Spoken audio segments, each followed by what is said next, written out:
Inoue. Baby, the real Come on, monster. man. You're a monster? Motherfucker? No, you are no monster. You are a Chinese, Japanese turtle. No monster, man. Inoue scared me. Fuck, motherfucker. Come on.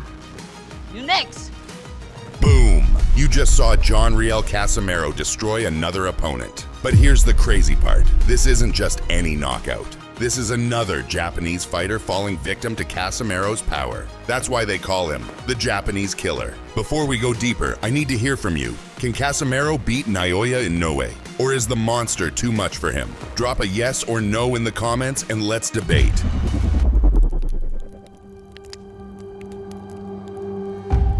Casimero isn't just another power puncher, he has a track record of humiliating top Japanese fighters. This isn't just hype.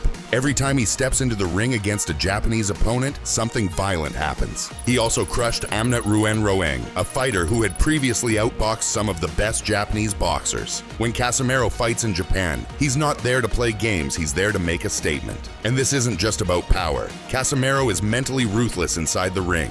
He gets inside his opponents' heads, taunting them, making them second-guess themselves, and forcing them into mistakes. Fighters who rely on discipline and calculated offense find themselves frustrated and overwhelmed when dealing with his chaotic, relentless style. But here's the thing, why is Casimero so effective against Japanese fighters? What makes him such a nightmare for them? Let's break it down. Casimero fights with pure aggression. Unlike many technical boxers who try to outpoint their opponents, Casimero comes to destroy. He doesn't care about looking pretty. He's there to land bombs. Japanese fighters are known for their technical precision, discipline, and calculated game plans. Many of them are patient, well-schooled, and follow a structured approach to boxing.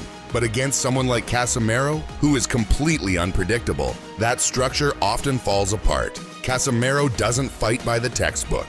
He throws punches from weird angles, moves in and out with awkward timing, and constantly taunts his opponents to throw them off their rhythm. This makes it difficult for calculated technical boxers to execute their usual strategies. His power is explosive. He's not just knocking guys down, he's knocking them out cold. Fighters like Takuma Inoue tried to outbox him, but they couldn't handle his relentless pressure. His raw punching power is something that no amount of technique can fully prepare for. And when Casimero smells blood, he finishes the job. He doesn't wait for the scorecards. He doesn't take his foot off the gas. When he hurts an opponent, he swarms them with a wild, chaotic attack, forcing referees to step in and stop the fight. Casimero's style is tailor-made to break Japanese boxers who rely on patience and structure. He doesn't give them time to set up their game plans. He forces them into a firefight, and in those kinds of wars, he thrives. And this is exactly why boxing fans need to see him fight Naoya Inoue. Now this is where things get controversial. Why hasn't Casimero fought Naoya Inoue yet? And will it ever happen?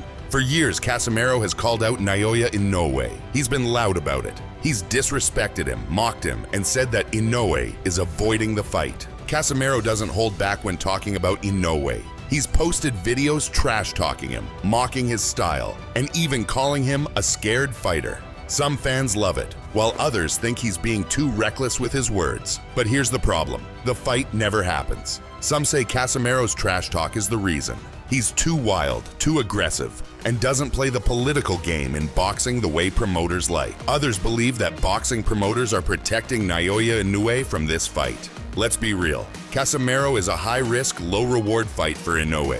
Think about it. If Inoue fights Casimero and wins, people will say, well, he was supposed to win. But if Inoue loses, that destroys his aura of invincibility. Casimero is the kind of fighter who can ruin someone's career with one perfectly timed punch. Inoue's team may see Casimero as a dangerous opponent, but not a necessary one. Instead, they've focused on fights that are more marketable and safer for Inoue's legacy, like his fight against Nonito Donaire.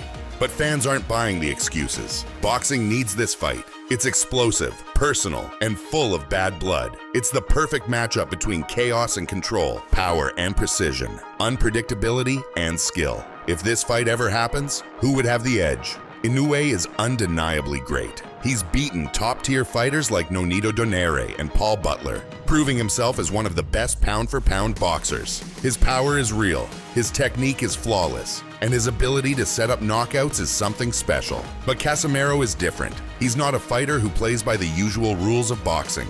He doesn't follow the typical patterns that Inoue's opponents do. If Inoue expects a technical battle, he won't get one. He'll get a brawl, a war, and constant chaos inside the ring. Casimero has power, he has speed, he has the chin to walk through big shots. But most importantly, he has the fearlessness to go after Inoue without hesitation.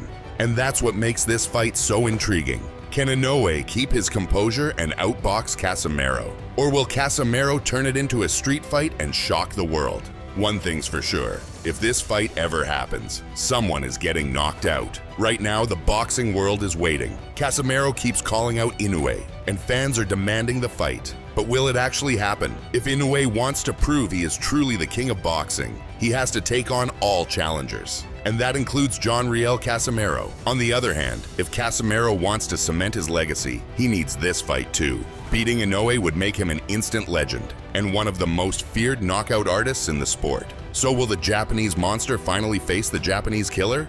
Boxing politics might try to prevent it, but one thing is clear, the fans want this fight. And if it ever happens, it's going to be absolute war. So what's next for John Riel Casimero? He's already proven himself against top Japanese fighters. He's already earned his reputation as the Japanese killer, but his biggest test is still out there. Naoya Inoue. If this fight ever happens, it could be one of the biggest clashes in boxing. A power-punching, unpredictable brawler versus a technical, disciplined monster. It's the perfect fight. So what do you think? Is Casimero the one fighter who can destroy Naoya Inoue? Or is this all hype? Let me know in the comments. And if you love boxing debates like this, you need to watch my breakdown on why Naoya Inoue is boxing's most dangerous fighter. Click here, and I'll see you in that video next.